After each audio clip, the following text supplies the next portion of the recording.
Why aren't they buying into my vision? I love my vision, right? It's like, hey, I'm really excited about my vision. Why are they not buying into my vision? And the first reason could be maybe it's a lack of communication. You're just not communicating it enough. If you said it one time in a meeting, I can guarantee you have not communicated the vision enough. If you have it posted on a wall somewhere in a break room, they've probably gone numb to it, right? And really, when we're talking about vision, separating vision from purpose, if we're talking about vision tends to have a timeline on it. And just like the organization I mentioned earlier that had a goal of increasing revenues last year, that was the push. I mean, that was every coaching session that I met with one of their leaders, and I met with 8 or 10 of them.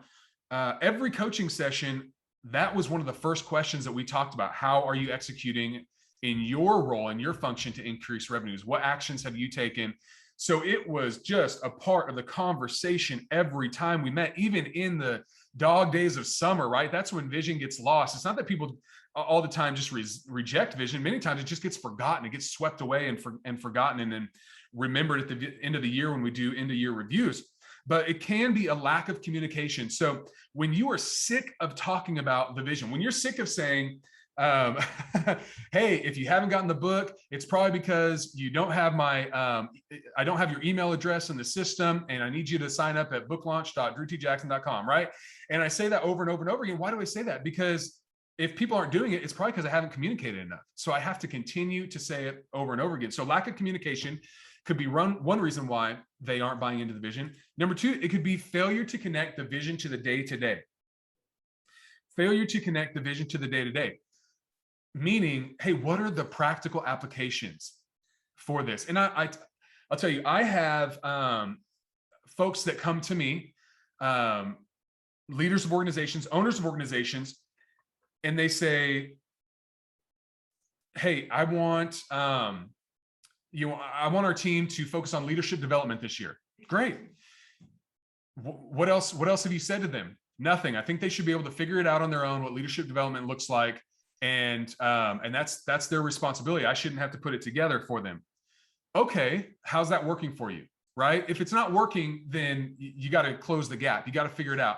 And in that situation, I might say, hey, why don't you give them an easy action item? Like, I want you to find 5 people this year. And every time we meet, I'm going to ask you, who are your 5 and how are your 5 doing? And these are going to be the 5 people in the organization that you're mentoring, you're pouring into, you're developing. I'm going to give you freedom to determine how you want to do that. If it's podcasts, if it's, Q&A times, if it's, reading a book, whatever it is, then that's okay. I don't care what it is, but I want you to have that 5, right? Give them some action steps related to the vision so that they know what to do. What is success? What does success look like with this vision?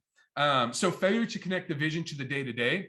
And then number 3, failure to model the vision, right? Monkey see, monkey do. It's the same thing as parents with our kids. Many times we're like, hey, stop yelling at each other, right? As we are yelling to them. I've been guilty of that. The same thing is true with our employees. We might say, I want this to be an encouraging, uplifting, positive environment where everybody wants to work, because we're in a competitive work environment and we need people to really love to come into work.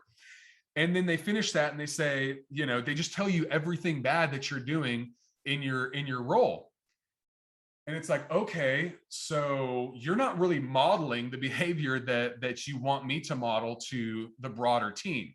So if you're the most senior leader in the organization, one of your primary roles is to model the behavior that you want to see every day. And it might be simple things like, as you're walking into the building of your, wherever your team meets, you pick up trash, right?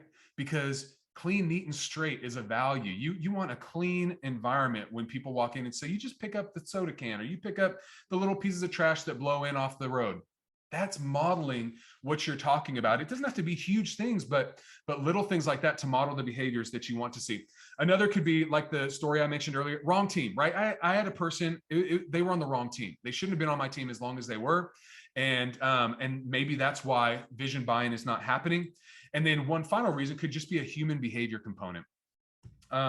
I use a disc model, very simple, but you got dominant people, you got influential people, you've got steady people, and you've got your conscientious people.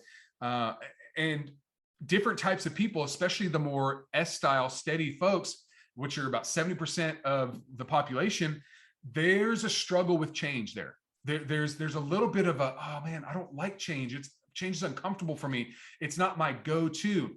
So you might just have a bit of a change is hard for me response. And with that, I think it's always good to give a little bit of grace, to share things in a way that gives people a little bit of time to adjust to the change. When I say a little bit of time, I'm talking a week or two, right? To allow them to ask some questions and to get their mind wrapped around how that change affects them. And this goes back to a feeling of security. Change threatens security for some of the people on your team. And so just have some grace, some understanding for that, and even maybe work preemptively to show that, hey, this change is not because anyone's in trouble or we're looking to get rid of any teams or anybody like that. We're making this change because we think this is going to help us go to the next level, right? You can kind of hit that at the pass before it happens. But there's an old saying in public speaking. It says, if it is cloudy on the stage, it's a fog in the seats. And what that means for us today and what we're talking about is, if you are unclear about your vision, you will not communicate it successfully.